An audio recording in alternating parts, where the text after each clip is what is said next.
Welcome back to the channel, guys. We're going to preview the match of Arsenal versus Newcastle, the second leg of the Carabao Cup. So as we all can remember, the first leg result was 2-0 to Newcastle. Newcastle dealt with us very good, I can't lie. And now Newcastle is looking to reach their first final since 1955, while Arsenal is looking to overturn this deficit, this 2-0 scoreline deficit. And I believe that we can. We can, especially the performance against Man City is only going to give us confidence. It's only going to give us more belief in our gameplay, in our system to beat the likes of Newcastle. If we can beat the likes of City, to smash them like that, we can beat Newcastle. Now, it's a similar team that we played. Actually, it's the same team. It's the same team we played in the first leg against Newcastle as we played against City. But we see the likes of Odegaard wasn't at 100%. He is now. I believe that Odegaard is in a better form now than he was against Newcastle. That's when he was just coming back from injury. So key injuries that might affect this match is Joelinton. Joelinton looks like he's a doubt. He could be injured for this match. And without Joelinton, Newcastle is a shadow of themselves, because this guy's aggressive in midfield. He's very capable at attacking and defending. He's very tenacious as well. And he's that aggressor they have in midfield along the likes of Guimaraes. So the potential lineup for us is the same I see we played against City, barring Ethan Nwaneri might come in for the likes of Martinelli. And on Newcastle side, I can see them playing the same exact team, barring Joelinton. Willock might come in to replace Joelinton. So this was a team that played against us, that beat us 2-0.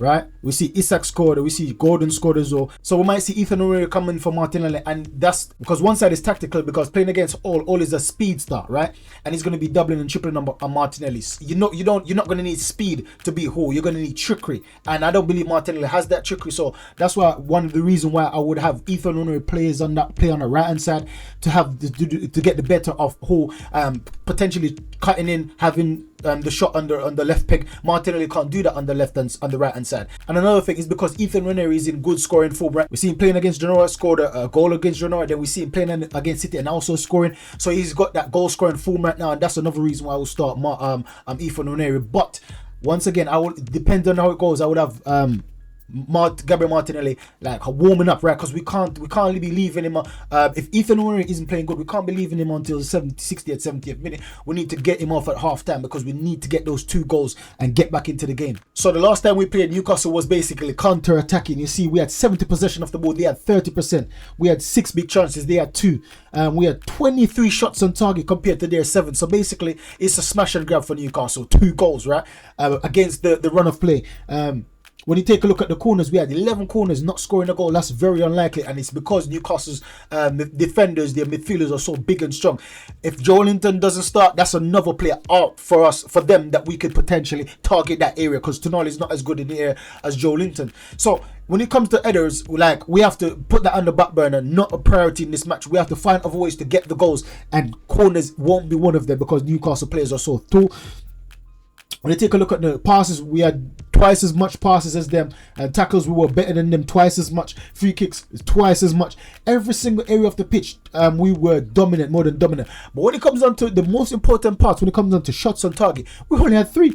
23 shots and only 3 on target. They had 7 shots and had 4 on target. That's the difference. That's why they scored 2 and we didn't score any. The clinical, we did the woodwork. Once we had 10 shots off target, and then this is an important thing, we had 10 shots blocked, and that shows you that Newcastle was sitting back. They were defending, compact defending, blocking everything. They were putting their bodies on the line, and it was effective. It worked for them, and they done, as I said, a nice little counter attacking and get 2 goals. So they stuck to their game plan, and it worked out for them with a 2-goal margin lead. So Arteta have to do something different. We can't attack them. We can't do the same attack the same way we played against them last time, and we can't do the same attack as we done against City. They're a different animal. They're going to be sitting their area. They're going to look for us to come to them, and they're going to counter attack. Something that I'm hoping for, though, because we're playing away, potentially they might have the onus to come on attack, but they're winning 2-0. Why would they? I just see them sitting back and saying, like, listen, Arsenal, come break us down, and this is how we're going to have to strive. And potentially, because they are counter-attacking team, they're very good at it, they might score even first. They might score first. This is why we have to take the chances, and this is why I'm not confident in Kai Havertz up top. If Arteta can do something where this is why we need Ethan Nwaneri to start, because we need the cutting edge. We need as much player on the pitch that can score a goal, and that's Leandro Trossard on the left and Ethan Nwaneri. Trossard can cut in and whip in a nice ball into top corner or bottom corner, the right, and Ethan Nwaneri can cut in the other side and do the same thing. So we need players that can actually get the goal, because we're going to need to take our chances, because Newcastle can do a counter-attack and that's it. They're 3-0 up, 4-0 up. And by the time you know, we're out the game. So we need to have the... And that's the third reason why I would have Ethan Nwaneri start. He's a more goal threat than Martinelli. Ethan Nwaneri start 7 matches this season and he already got 7 goals.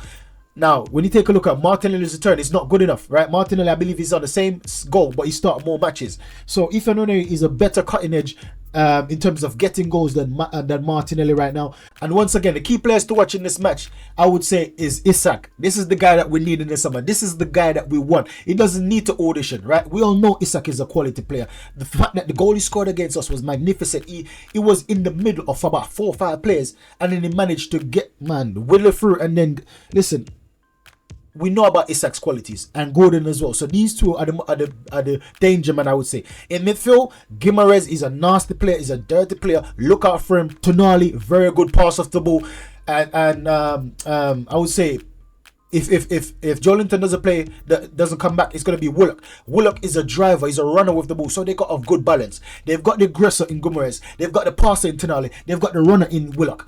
And it's the same thing up front. We know that Anthony Gordon is a runner, Murphy is a runner, and then Isak is everything. So they got a very, very good balance from midfield to attack. Defense is very good as well.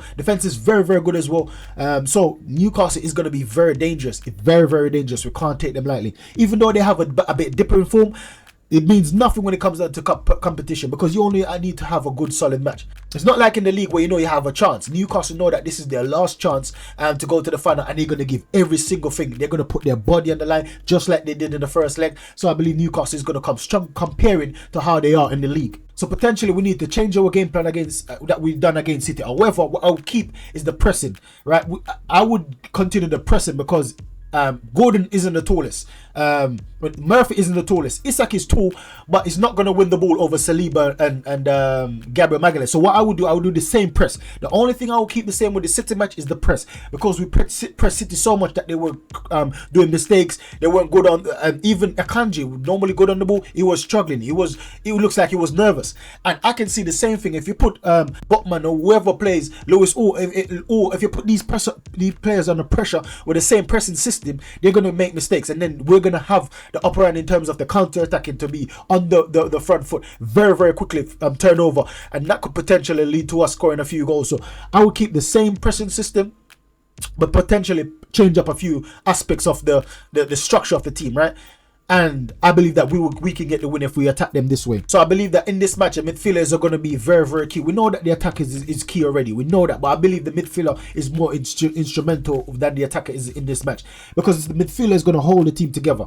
When you take we need Thomas Partey in that defensive mid, just the way he played against City. And we need Declan Rice attacking more. We want to see Declan Rice attacking more. I want to see the same Declan Rice that I saw against Wolves, I want to see that Declan Rice, the one that attacks, that gets up, continue to try have chances, having missed headers. At least he was there. That's the Declan Rice I want to see in this match, because we need the overload in their box. If we have Kai Havertz, Declan Rice, those two players are good with headers, continue to strive in their box, continue to burst to get in their box, and then we have the likes of Miles Lewis Skelly trying to underlap and overlap and invert in as well on the box, potentially having some shots trying to get a goal as well. If we have Timber doing the same thing, we need to press them, we need to attack, we need to go all out. Considering though, we need to bear in mind the likes of Murphy is good, but I'm not really concerned about Murphy as to how I'm concerned about Gordon and Isak. These are the two players that we need to keep an eye on.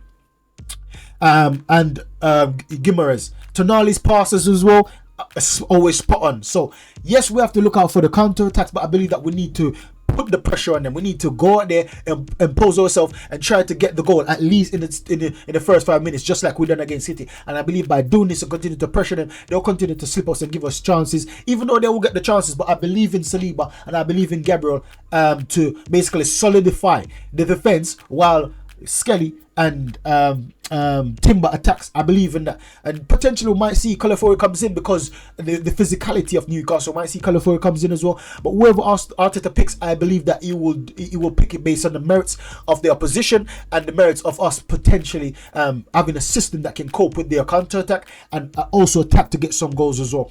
So that's the video, guys. Make sure you like, subscribe, and share. Help me on my journey to 10,000 subs. Let me know what you think the scoreline will be. I think the scoreline will be potentially 4-2. That's what I think the scoreline will be. And then we can go, I think we'll go to extra time.